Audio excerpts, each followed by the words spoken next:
Okay. So we're live on Hello. TikTok, we're live on Instagram, and we're live on here, right? Hip it. Yeah, Jim and I were just having a wee chat off camera there. Obviously, there's a few properties and things that you've maybe not forgot about, Jim, but just that you didn't realise were in the mix at this time in your journey. So we're going to cover that today. And I think you've got a few insights and things for us to cover. Aye, well, just a before we few kick over off. about 13. All All of a sudden in my history and my documentation, I missed 13 properties, which actually meant I probably had a lot more when I retired in my first million than my first million. I was probably there quicker. I just didn't realise it. I just didn't realise it at all. I think that's the most important thing. Some of the lessons I've learned so far, though, and this is actually quite an interesting one. I was actually listening during the week. It's not the pursuit of happiness you should be after. That's really quite a selfish and shallow goal. Because happiness is like the sun; it goes out and in all the time. What you should want to be is the person that's built the ark when the flood comes. Yeah, that's a really profound statement, isn't it? Mm-hmm. It's not the pursuit of happiness that you're after; it's you want to be the person that's built the ark when the flood comes. And I really mean that. Wow, what a position to be in! And this is literally what I was doing all throughout this process before I left my job and retired at 38. I was building an ark. I didn't know how big that arc needed to be at that point in time, but I needed to build that arc for myself to make sure that I was never, ever in a position that I had to go back to work again. This is what this lesson's all about. This is what we're talking about today in order to do that, but also some of the examples of the properties when I bought them and what I learned from them as well. Instantly enough, I was listening to a billionaire. I listened to a lot of billionaire stories. You get loads of them on YouTube. Noah, I'm not sure who Noah's second name is, but Noah talks about this all the time. Most people will know who Noah is. He actually sits and interviews billionaires and stuff like that. Rob Moore does it as well, and Diary CEO, Steve Bartlett does this as well. But it's the stories and the lessons that you learn from these people that are far more. Now, I've not got any desire to be a billionaire, to be honest. But the lessons and the information that you could learn and the wisdom you can gain from these people is astronomical. And more importantly, it's their failures I'm after. It's what they've learned from their failures. How did they fail, and what they've learned from their failures. That's the two things for me. And actually, the one thing, and parents, you're not going to like this. So I'll give you a complete disclaimer to education straight away.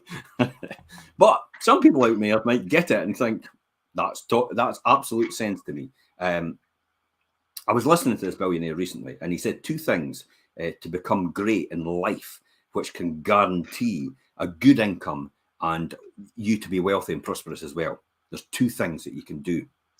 You can either stick in at school and become and with the mindset of becoming a professional in a profession. And that means sticking at school and going to university, maybe to be a doctor, to be a vet, to be a solicitor or a lawyer, to be an accountant, because they all require specific exams and specific measures of education levels in order to go on to do the professional exams and then do that as well. So yes, absolutely, you can stick in at school. But I tell you what, if you're not going to do that, you really have to become a great saver and investor if you're not doing anything like that. If you're not doing anything like that at all, and you're not working towards in your education to become into a profession, a proper profession, and you need that education level to get there, then just get the basic education, but become an outstanding saver and an outstanding investor at the same time. That's the two keys to guarantee your prosperity and your wealth. A good income and wealth as well. That's exactly what you should do. And I get that straight away. Most often for all of us, and this is key as well, life is forced upon us. Our choice is how we want to live it. So how do you want to live it? Think about that. Yeah, life I think is forced on everybody. It's how you want to live it. Everybody does have that choice. Some people say, "Oh, I don't have a choice how I live." But a lot of people out there, and myself included in the very beginning, thought that we didn't have a choice how we lived it. It was all predetermined for us. Programmed for you and set out for you. Our life was determined for us because we're basically led down this path of called a school and an education in order to get the result. I mean, look at Rishi Sunak now. No, people should know more about mathematics. Why? Why? Sorry? Why would that be? Oh, so you can work in the industries that you choose us to work in. You know, that's why he wants that thing. I think what he really meant out of it, though, people should be more aware, and what the real meaning of this was, of managing their money and saving their money and also budgeting their money. That's what he really meant by what the children of the youth of today need to know at an education level. So yes, absolutely, do your basic mathematics and your basic English and all the rest of it. Get a really good handle on it. But more importantly, the one thing it should be mandatory in every single school is business studies. Yeah, like money management and budgeting and things. It's just something that's not taught, really. Business studies gives you an introduction to business management. It gives you an introduction to how to handle people. It gives you an introduction to how to public speak, how to use the legal system, an introduction to how the legal system works, an introduction to how, you know, bookkeeping works, how the debit and credit process works, how to read accounts at the basic fundamental level, a profit and loss account and a balance sheet. That's key and essential. Now, most people won't think that they need to do that, but even for your own budget for your household, actually an income and expenditure account wouldn't go amiss for most people. That I've just seen in the now that you know, one of the foundations have come out just today after my broadcast last night. Actually, no, because of my broadcast, by the way. After my broadcast last night, I actually said all these shops have done bumper turnover this year. Yeah, I heard that on the news. Yeah, Marks and Spencer's, Next, and all the rest of it, and that tells me straight away that a lot of people have spent on a credit card this year for Christmas, and so and it's been better than the year before for them. So that makes it even worse, especially if we're in this sort of cost of living situation that we are now. That means a lot of people have borrowed for Christmas. And this foundation today came out and said that it'll take years for some people to actually pay off that credit card for Christmas that they just spent there now. There'll be a lot of people in that position. Holiday company, holidays.co.uk just came out and said now the average holiday that people are booking is £3,000. Sorry? What? That's a lot of money. And it's like, that's the average. That's average. It's like, my God, I've just got my 2 weeks in Spain and it's all under £1,000. And that's the end of August, the beginning of September. Admittedly, I've got my own place, but the point is, it's like that cost a blooming fortune to do normal holidays. So I reckon a lot of people might actually end up doing staycations. Yeah, but then even at that as well, I mean, they're becoming pricey as well. I thought staycations were going to disappear, but I think they might be here to stay while people cut their cloth. Yeah. To suit their budget. So I definitely think staycations is probably here to stay. That's probably a really good point to point out that. But let's get down to brass tacks. Yes. Where did we finish off, Richard?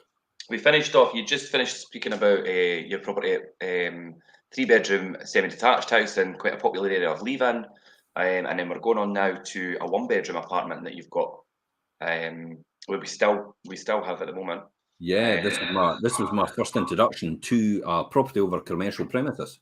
That's right, and you know, and it's with NatWest still, because I got a lifetime tracker at base plus 0.99. It's like, what?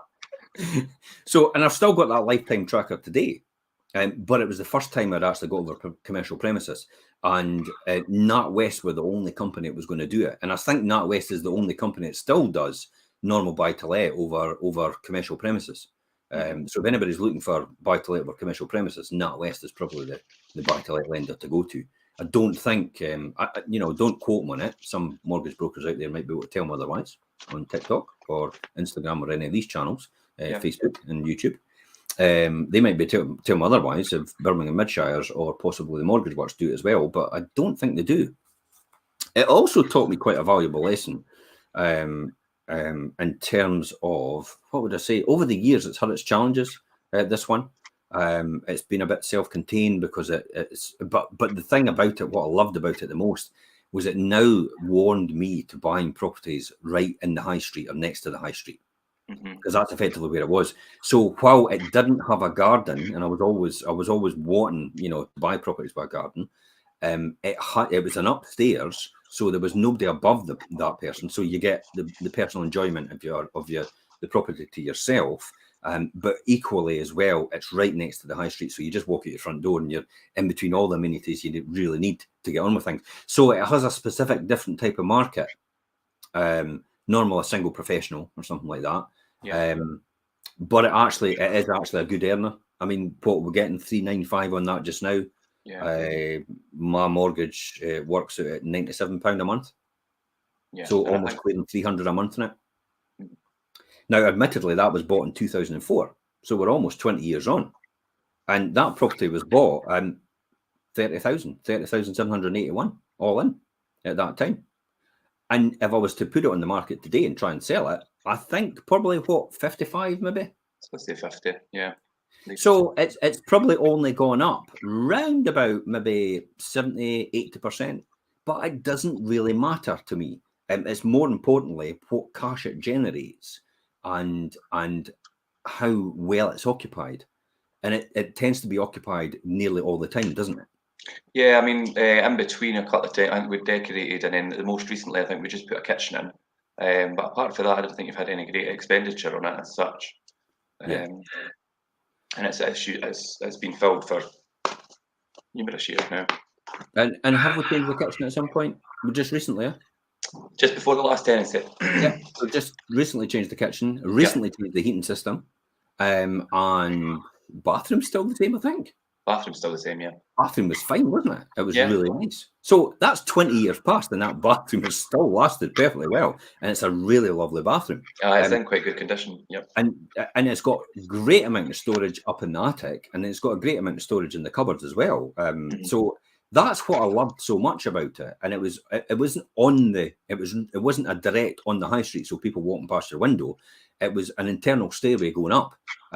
More importantly as well, you've got to watch out as well for, fly-by nights. I've got to admit, there was one day I did walk into this property, into the hall downstairs. I heard a wee bit of a noise in the cupboard where the bins are usually kept. And lo and behold, I opened it and there's two boys shooting up.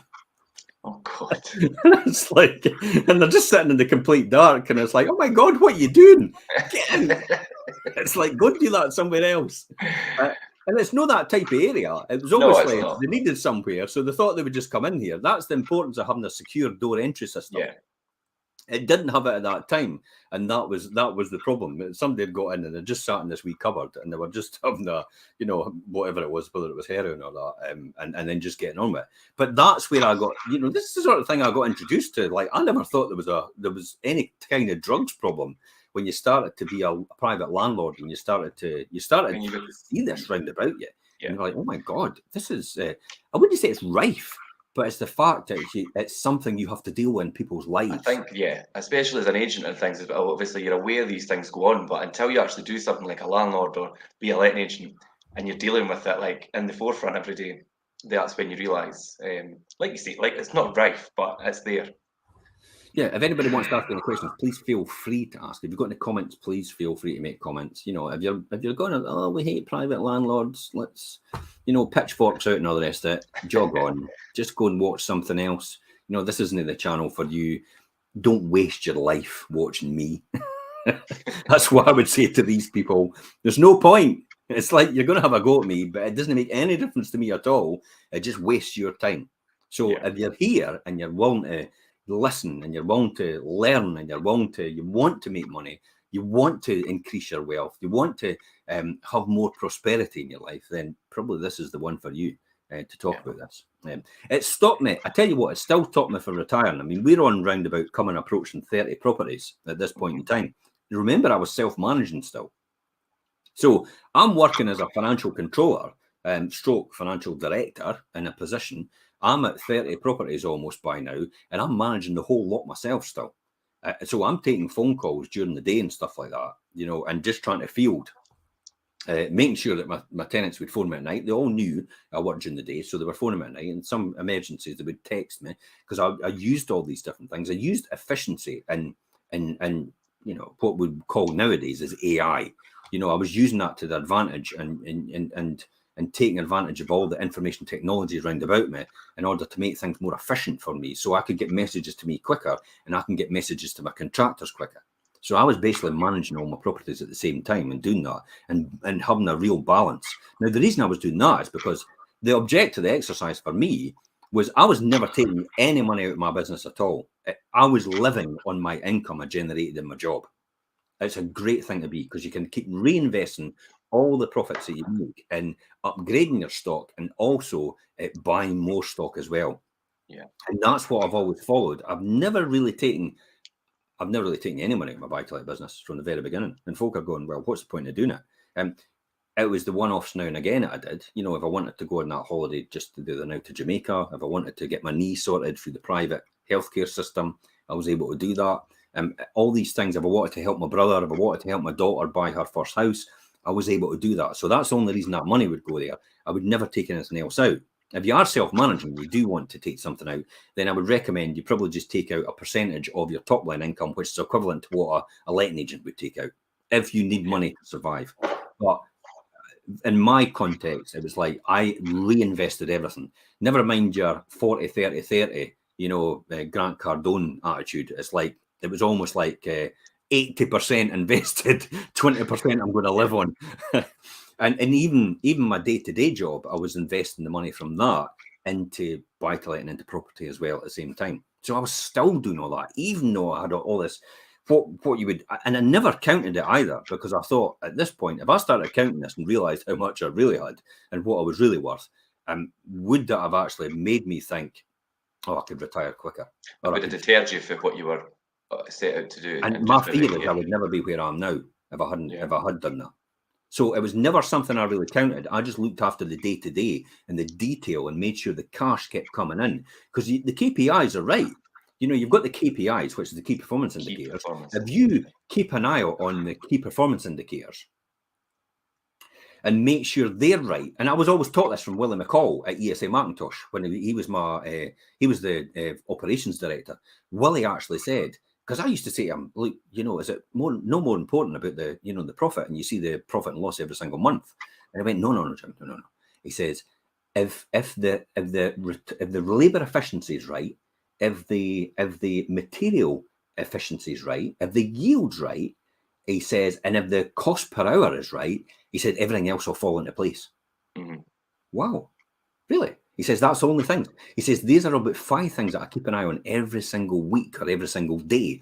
And because I keep an eye on these, at the end of the month, I'm guaranteed it's going to be a profit if these are right. And you see how we do that as well. Yeah. You know, same lesson. We know the key performance indicators in our business. We operate as letting agents and as estate agents. And even I know that in my own buy-to-let business. And if these key performance indicators are right, it's guaranteed at the end of the month there's a profit anyway. Yeah. So you don't need to sit and wait till the end of the month. You just keep an eye on your KPIs. Somebody actually asked me on TikTok, good question. Do all of your 30 properties have mortgage on them? Absolutely. It's like, absolutely. You do not want an unencumbered property, especially if you're making, at this point in time, my benchmark is 25% return on capital. 25%. I was in tears if I never made more than 25% every single time. And my key cash flow after my mortgage was paid, to have after the mortgage was paid, my key benchmark was £250 cash or more. Now, for me personally, I can't see and understand why anybody would want unencumbered if you're not getting a return on your capital, if that makes sense. If you're only making 4% or 3% or 2% in the bank, even if you're making 6%, and you've got the opportunity to take that and remortgage. And remember, my mortgage rates at that time were 7%, because I've still got old, you know, documentation in that and spreadsheets that I looked at. So my mortgages I was paying was 7%, and I was happy to pay 7% because my benchmark was 25% return on capital against that 7. So every single time just on the mortgage getting paid, I was making before the overheads, I was clearing with the bank's money, I was clearing the differential, which is 18%. 18% return on investment after the mortgage is paid. Now see where that is. Now, most of these properties with a mortgage, that's 18% return on investment after the mortgage is paid. And then when you look at it, if you had it unencumbered, so you had no mortgage, your gross yield, which is the same measure with the amount of rent coming in versus the price of the property, because it's all paid for, would be round about probably 7%. 7% or 18%. I know which one I'm wanting. And that's without actually the appreciation included either, because that's the appreciation comes in the two scenarios anyway. So it was a comparable against their gross yield, which is all cash, all in, unencumbered debt, paid off completely, or it was also against your net yield, which is after the mortgage interest is paid, what is the yield now against your investment? That's the two differentials. So if one's making substantially more, then that's the one you go with. So absolutely, there's never a time I don't think I would ever not have a mortgage on a property, especially with the amount of return that you could make over and above that. And that's just me personally. I don't advise everybody to do that. It depends on your personal circumstances, but that's the way it is. Okay, just a quick one. I have no probs, 90k a year in rent, 2.5 net month, equity 900,000. Should I sell or buy later? Should I sell now, buy later? No, I would never sell. There's another thing. You've actually just nailed it. You've actually just reminded me of this. I have sold about 20 properties over the years. And I am a great believer, never chop down the tree that bears the fruit, unless there's an overriding circumstances. And I will talk about that right now and how I've done that. So let's just go on to talk about that one bedroom. And we got that. And then the next one I bought was in 2004, was another one bedroom. But actually 2005. Now I'll have to jump back here from here, but I noticed in 2005, this was a property I actually had there was a wee problem with outside. It looked a bit structural, and I did get a surveyor to look at it, but it didn't seem anything wrong with it, but it was a big crack down the side of the building. The surveyor went, no, there's nothing wrong with that really. But it came back to haunt me about 20 years later. Because then what had happened is the roof started to bow a bit. So I had to get some structural works done and I was lucky enough to do it. And it maybe cost me about £7,000 to get it done. So it's sorted now. So it was fine. It was a risk I took at the time when I had the severe structural, and most people would have walked away, which they did, but I actually didn't bother as much about that one. And today we're getting what, 350 on that. Again, another lifetime tracker of base plus 1.15. And that's what I say to you, you know, and the guy on TikTok, whoever that is, or the person on TikTok, whether it's a girl or a guy, what I would say to you is, because I was getting them at base plus 1.15, base plus 0.99 for life as trackers, for life of the mortgage, and that's up till the 2030s and on, 2035 when these run out. I never wanted to let these go, hence the reason why I've still got them today. Because it's an easy gig. It's like literally 350 and the mortgage is 120 quid every month. So I'm clearing 230 quid for overheads. Yeah. Plus the fact the property will appreciate. So I bought that one for 27,881. And it's probably a double in value since then. Yeah. Yeah.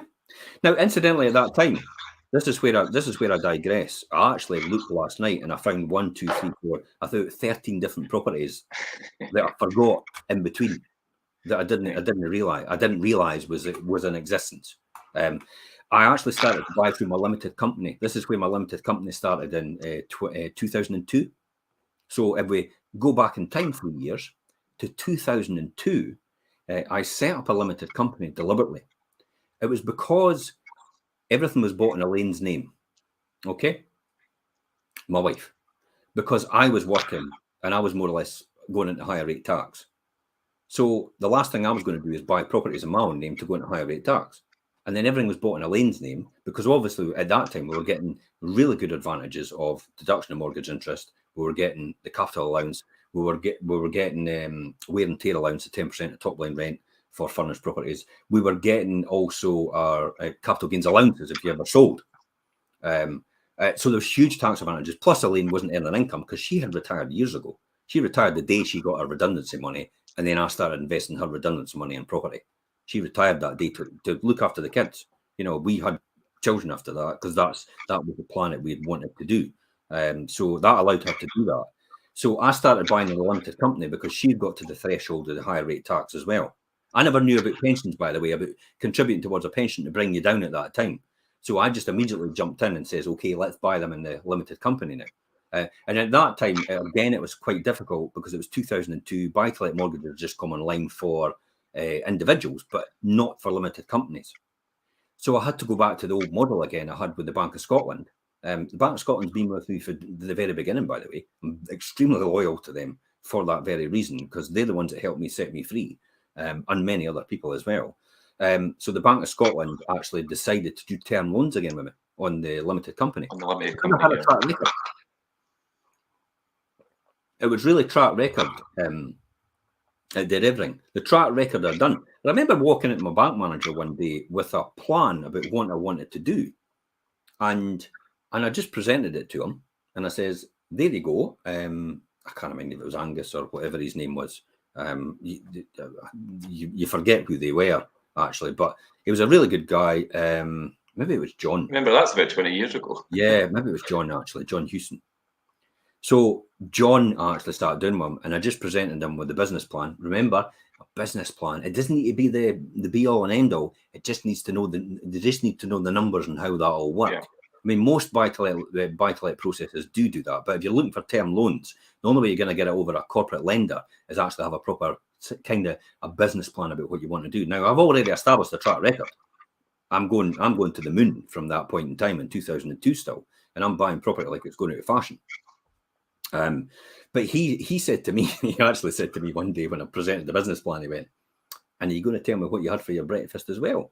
And I went, I just looked at him, and he said, "Well," he says, "You've got to the point, Jim, where you actually put something in front of me, and I cannot say no, because you've given me every single reason to say yes." Yeah. See how that's done? If you give the bank manager every reason to say yes, they're never going to be able to say no. How could they? Mm-hmm. And that's exactly the reason I've got them on it right now. You know, both a couple of companies, actually bank managers and that, trying to do 1.9 million with me. And they're basically throwing themselves at me. And it's like, what? Why did you not do that years ago? I done that years ago when I first started. But that's track record is everything. So if you can establish a track record pretty quick in terms of what you're doing, just in the model you're doing and the way you're doing it, and then not take money out, they love it when you don't take money out. That's the one thing, because they realize that your income is not dependent on this. So therefore, they're more likely to invest in it with you and what I mean is invest in it with you. They provide the lending because they are investing in it with you, and they allow you to then go on and actually make a lot more money out of their money. That's their contribution to it.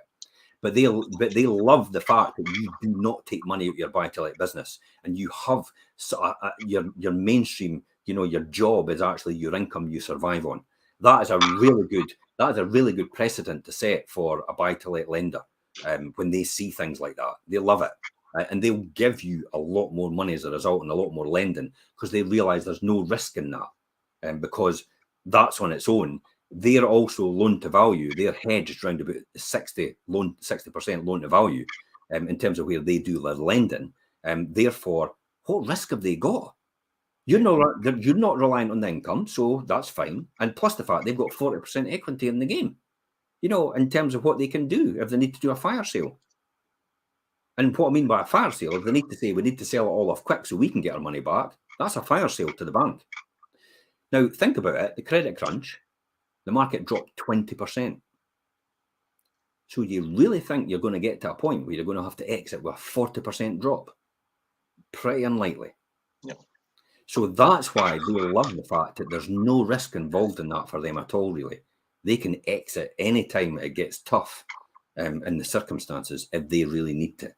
So there's a really good harmonious relationship built with the bank, for that reason, for that very reason.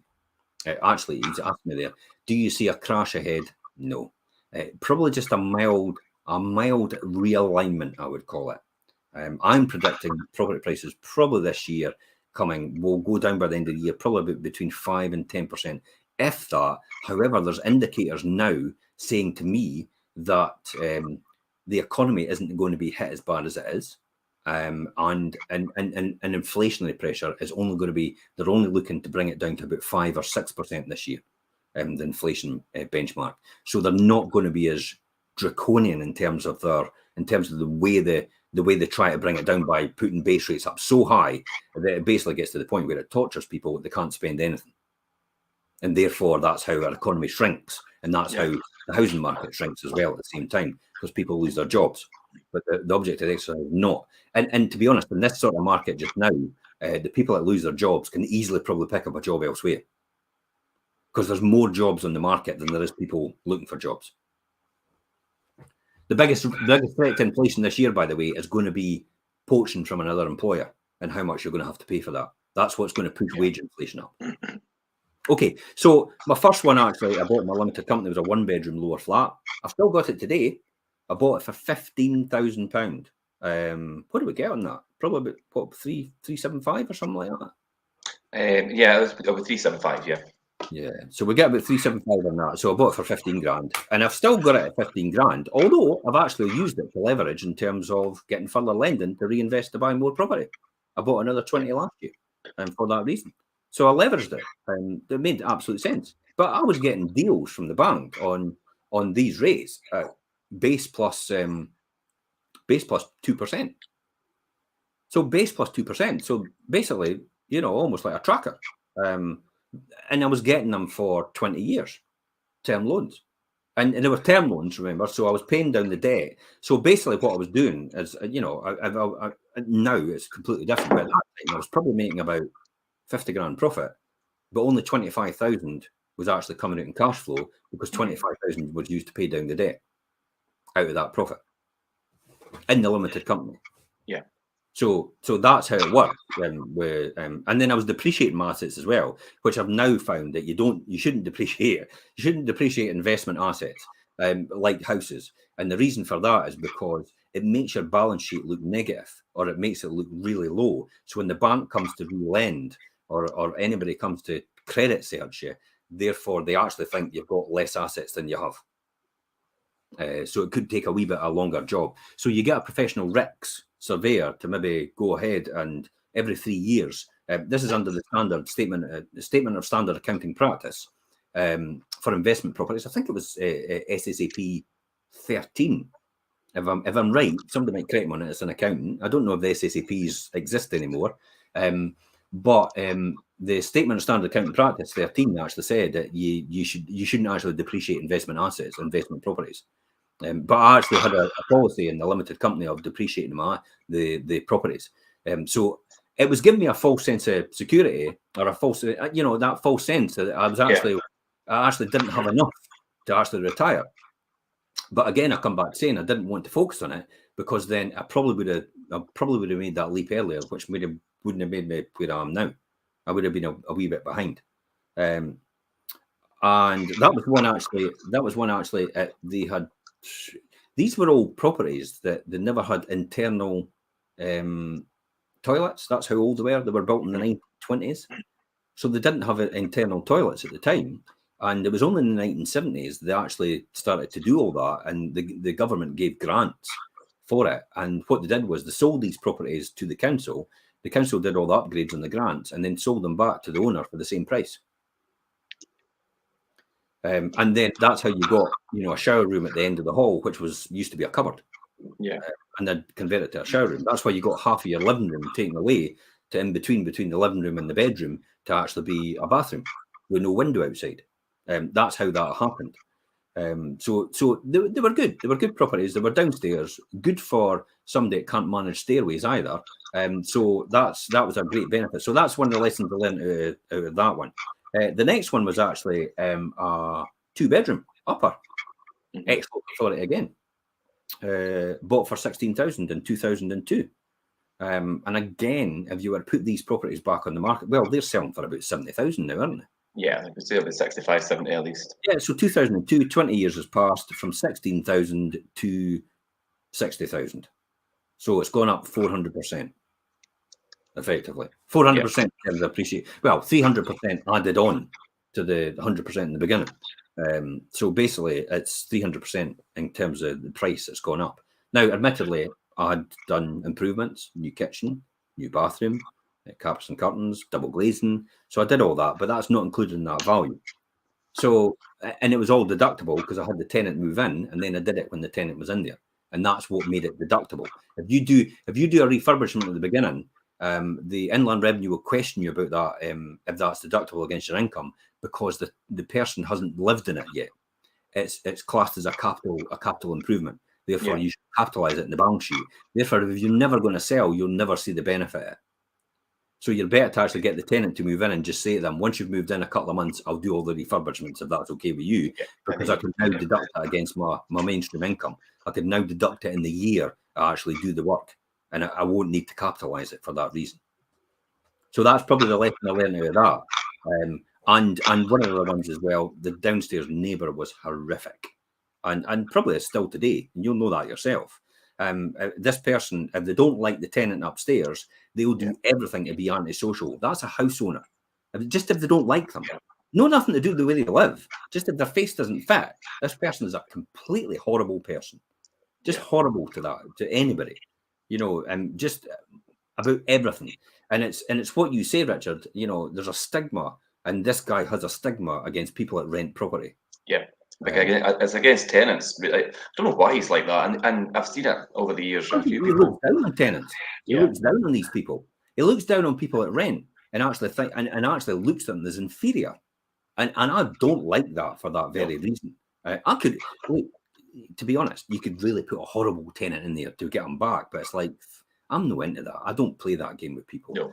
It's like, I'm getting the right tenant, and I want to build a good reputation over the years for providing service, for being a really good landlord, an outstanding landlord, and that's the reputation I want to have, and I want to proceed with, and that's because that then means that a lot of people are actually join and come to stay with us. You're having that discussion with one person just now. Yeah. She wants a move from one of my existing properties because she can't manage the stairs anymore.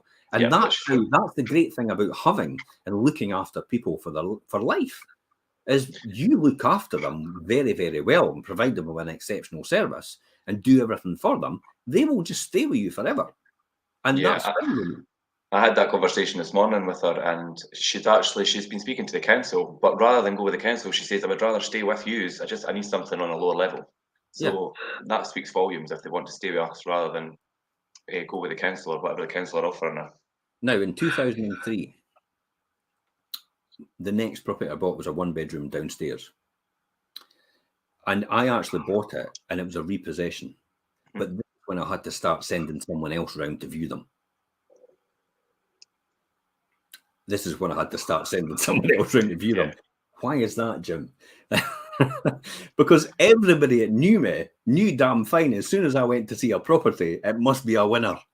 Because I had that reputation, within that short space of time, within what was five or 6 years, everybody started to realize that this guy has got the Midas touch. It's like everything this guy touches, it turns to gold every single time. And if I turned up to a viewing, everybody would be interested as a result. I was going to say, did you feel that everybody was kind of following where you were? Every time I appeared at a viewing, so I had to ask agents, is there any chance I can get a viewing on my own? This one was, no, it's a repossession. They never said it was a repossession, but I knew that. By the stickers on the toilets and stuff like that. That was all there still as well. So I actually sent one of my people that worked with me. I sent one of my staff when I was working at Macintosh, Michelle. I says, Michelle, go and do me a favour. Just pop down at lunchtime. Just have a quick look round, see what it's like. If you're happy with it, if you think, everything looks okay, nothing really jumps out at you, has been a real big problem. And that's when I started to take a leap of faith in other people doing this for me. In terms of viewing the properties for that very reason. If I turned up, other people would be interested. Because they knew fine. Because every time I turned up to a viewing before that, it was like I ended up buying it, and I got it for a knockdown price because I used to put other people off.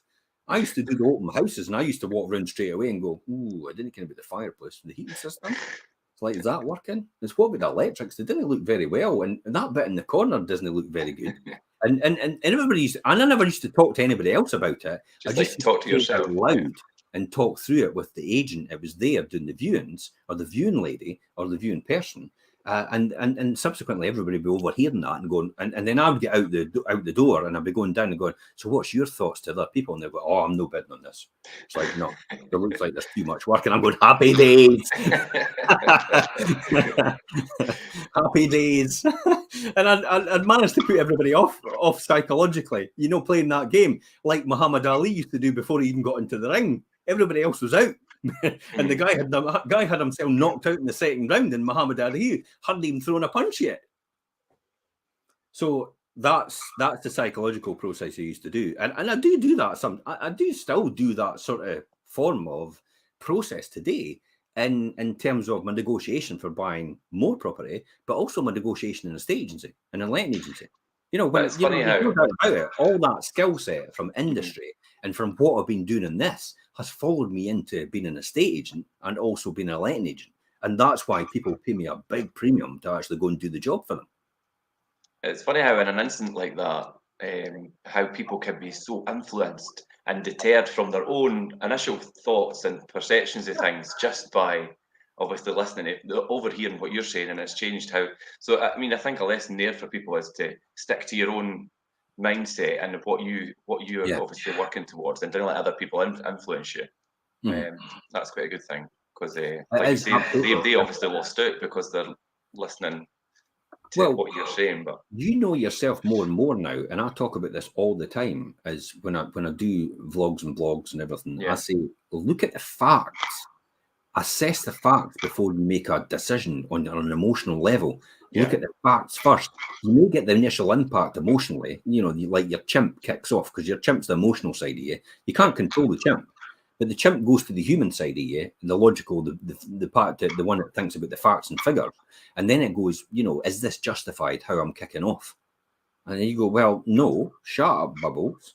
It's nothing to do with you. That's what my chimp's called. Shut up, Bubbles. It's like, no, this is the facts and figures, and there's no way it's like that either. So this is why I talk about quite a lot about the, the IMF and how they see the economy going for the world. About a third in recession, 2/3 are not going to be in recession as far as they're concerned. How the Bank of England thinks, all these think tanks, how they think. But also I look at the nuts and bolts about what it is. The nationwide, the Halifax. Is all coming out with doom and gloom and saying, property prices have dropped for the 4th month in a row. And it's like, I couldn't care less. I'm waiting for the land registry statistics to come out on the 18th. That's what I'm waiting on, because that's the be all and end all. It's what the land registry says, because that's the collation of every single property sale in the whole of the UK for that period. Not just what Nationwide or Halifax have with their own customers, because that's skewed, that information. Rightmove today has said property prices have gone up, according to their website, by £3,000. So what does that tell you? Another story, another mixed message. So this is why I look for the facts. So one person says one thing, one person says another thing, but where is the fundamental facts? Where is the basics? Where's the core value of this? Where is it coming from? And what should you believe and what should you not believe? And what should you take with a pinch of salt? This is what tells me about the economy and where things are going. Incidentally, that one, actually, you never ever saw this one, because I flipped it eventually. So I rented it for a wee while after doing it up, and then I flipped it and I sold it 3 years later for 45 grand. Woohoo! Yeah. Bought it for 15, sold it for 45. All right. 200% profit on that, plus the fact I did earn a bit of income on it because I rented it for a wee while as well. And believe it or not, I actually looked at it the other day, and I think it's actually completely empty, and it's been empty for years and years and years. So I don't think anybody's actually using it. So at some point in time, I might even buy it back. 15 grand again. So that's in 2003. And again, as I said, I sold it 3 years later. The next one actually was someone that, again, approached me. She was my downstairs neighbour. She was looking for a quick exit. She was just wanting the job done. The property was pristine inside. I know that. It was she always kept it pristine. It was a 2-bedroom lower flat. Again, it made sense. It was £26,000, Richard, for a 2-bedroom lower flat in 2003. It was renting for $420. The numbers made absolute sense to me. 26 grand, 420, times 12 is around about £5 a year. £5 a year top line income for a £26,000 investment is a pretty good return. Then if you leverage it, it's even better. So even at £5 divided by 26, you're talking about what, a 20% return. That's a 20% gross margin or gross yield. 20% gross yield, and then when you leverage it, that gross yield will go up to about 40 or 60%. See how the numbers work so well. And this is where you focus on. So she actually sold me that lock, stock and barrel. And funny enough, I was doing furnished properties at that time, and I said, the wee one that said it for me, the sweetener was, you're going to leave all the white goods in your furniture. She had a nice suite and a fantastic bed. She just got, everything's pristine in her house. I went, you just got to leave all that stuff. And she went, yeah, okay then. So I got that. But if you don't ask, you don't get. So you may as well ask for it if you're needing it. And did it. I don't want furniture now, to be honest, because it's like, or I'll just give it to the tenant, or I'll get Furniture Plus to come and pick it up, recycle it, and give it to their charity. And their charity, their guys will, recycle it and use it, and they'll make money out of it to raise for their charity to keep everybody in a job, all the voluntary system and the permanent workers as well, to get people off the basically off the drink. Yeah, because there's a lot of guys, and a lot of guys that work in it's mainly guys, to be honest. They've fallen by hard times. They've just become completely demotivated because they've lost their job. They've never had a job for years, and that's what places like Furniture Plus existed at that time for, to get all these people back into work. So you had maybe about nine or 10 people that are employed full time there, but you had also about 20 or 30 volunteers that worked and volunteered as part of their process to get them back into the work. Get them back with some self-respect as well for themselves, because they felt they had a purpose. For men, I can't speak for women, but I'll guarantee you for men, having a purpose is probably the most important thing in life. Having a purpose, a thing to drive towards, a thing to go for, is probably the most fundamental thing to their well-being. And if they don't have a purpose, most of them just turn to rack and ruin, and it's the drink or the drugs that get them. I was just going to say, if people, men, like you say in particular, if they lose that purpose, whether it be losing a job or going through a divorce and things, it's an easy way to a downward spiral after that if you lose that purpose in your life. It's inherently built into men. It's our psyche that we are providers. We are hunter-gatherers. And that's caveman days. You can't change that. That's psychology. That's hardwired into us. That's why your vision is foveal vision, which is direct on point. Whereas women are built as nurturers, okay, and home builders, and they are periphery vision. So they see bigger picture. They see either side. So they can see what's going on over here, whereas we can only see directly in front of us. That's why when you go to a cupboard as a man and go, it's no there, and close the cupboard, and your wife or your partner comes along and opens it and goes, there it is, right there. It's like every single time it's like, I never saw that. It's like right in front of me, and I never saw that, because we are foveal vision and pinpoint things, and we're pinpointing for it because it's a hunter-gatherer thing. We don't have this peripheral vision that women have, which inherently built into them from nature. And that's the fundamental difference between the species. You can't change that at all. It's just the way we are. So, and that's why men tend to think long-term and plan long-term, whereas women actually think short-term because they're looking after a family, or that's how they're built. That's how their psychology works. Yeah.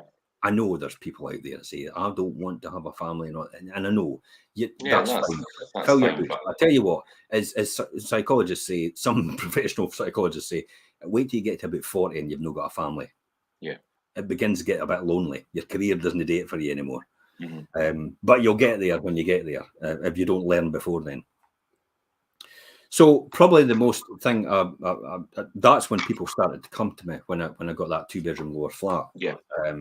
This was when I thought, okay, this is a pure nostalgia thing.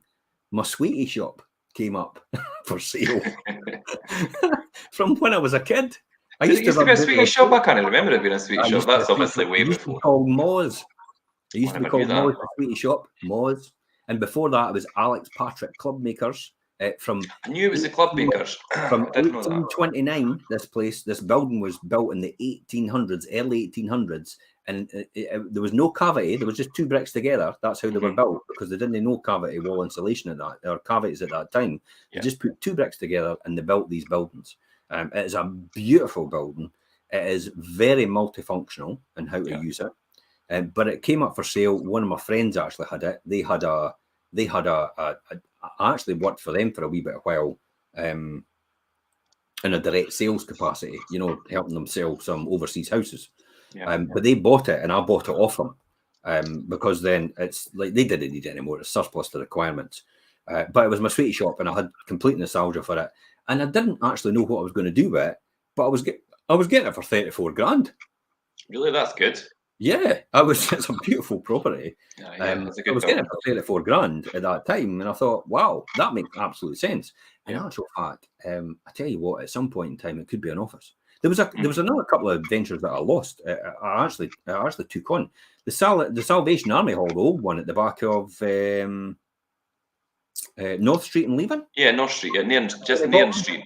It's now a cafe and all the rest of it. Yeah, I got the opportunity to buy that for 9 grand.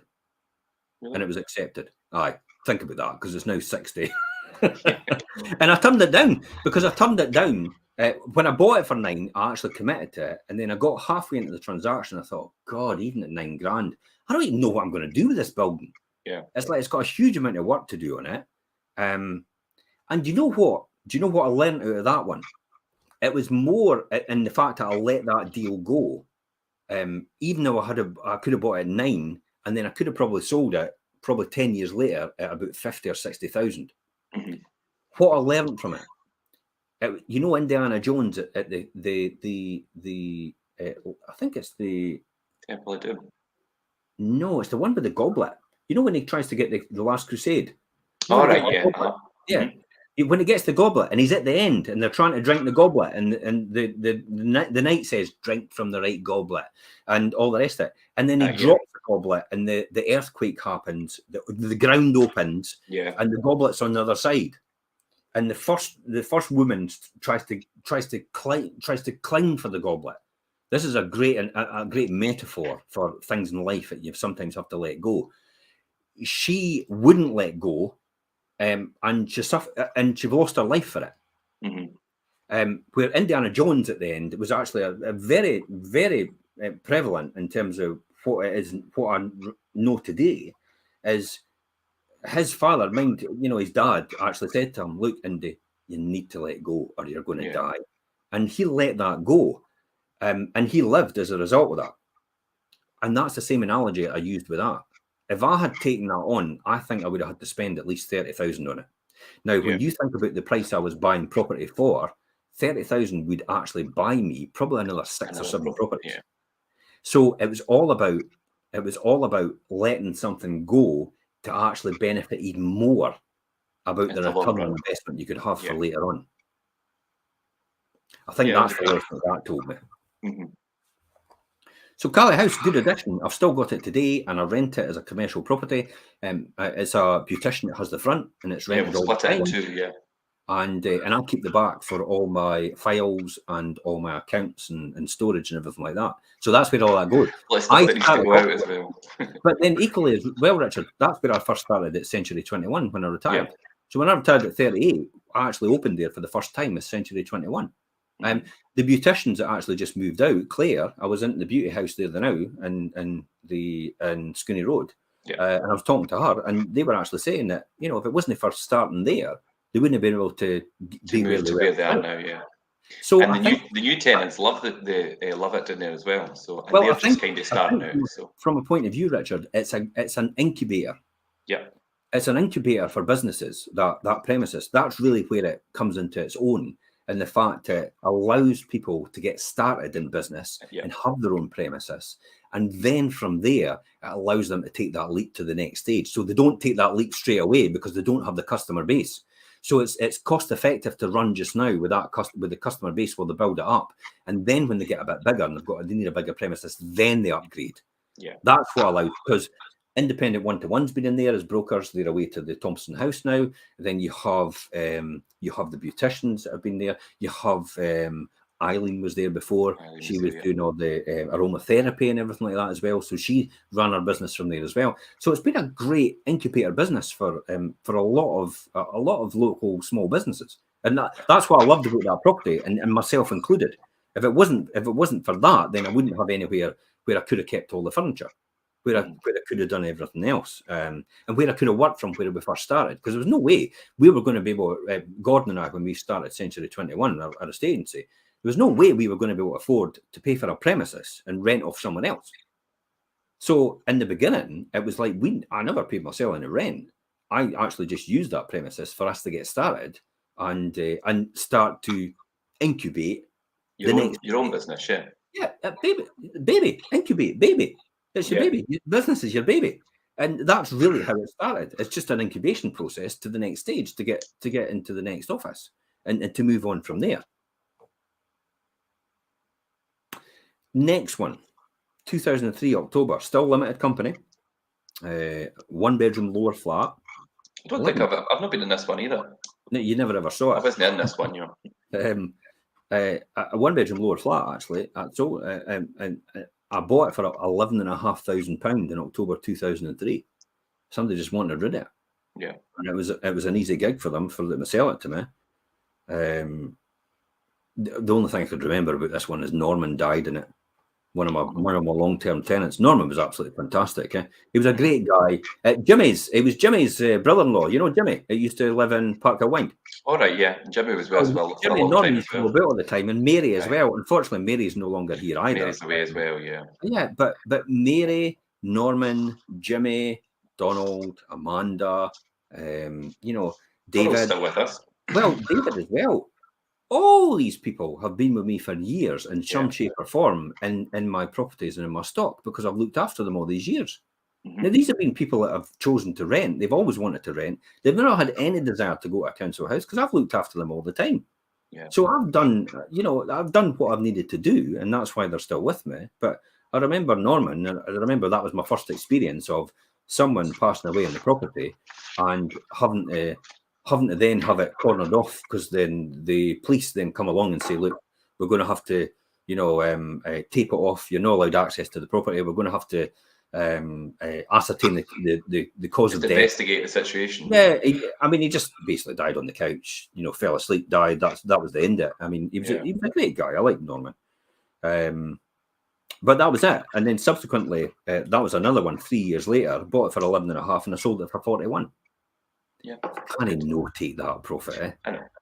It's like and especially if you're getting a capital gains allowance. Well, actually, you're not getting a capital gains allowance on this one because it's a corporate. But then you're only paying the corporate rate of tax. You're not paying. There's no pushing into higher rate tax or anything. And again, it's money in the bank to do things later on. And I bought so many. I really mean I bought so many in the same street. I'd owned about 15% of the street at that point. I think did you not have like 22 of them or something at one point, or maybe? No, more than that. I had about 30. Was it more than that? Right, okay. If it wasn't for me though, that street wouldn't be as good as it was because I put a huge investment into regenerating. I even paid for things like I even got the Bank of Scotland to pay for the play park with me. So Bank of Scotland gave a contribution, and I gave a contribution to upgrade the play park and put gates on it and put grates in it so the dogs wouldn't get into it and do their toilet anyway. Yeah. So the kids, because the play park was right in between all the houses, and it was perfect for all the families just to watch the young children play in the play park, and they'll be in a secure environment. And because the gates are shut as well, and the trivets are in place, so the dogs and that can't get over it, and animals can't do the toilet in the park. So that was the great thing about having that type of park. That's what I loved about it. Was young families could actually their kids go and play in some sort of safe environment or security, and they can keep an eye on them, as well as having a back garden. But the great thing that's all about bonus. That's where you look at it as being a landlord who's integrated in the community and that whole function. So very, very community oriented. And as I said before, I used to turn up to all the things to do with tenants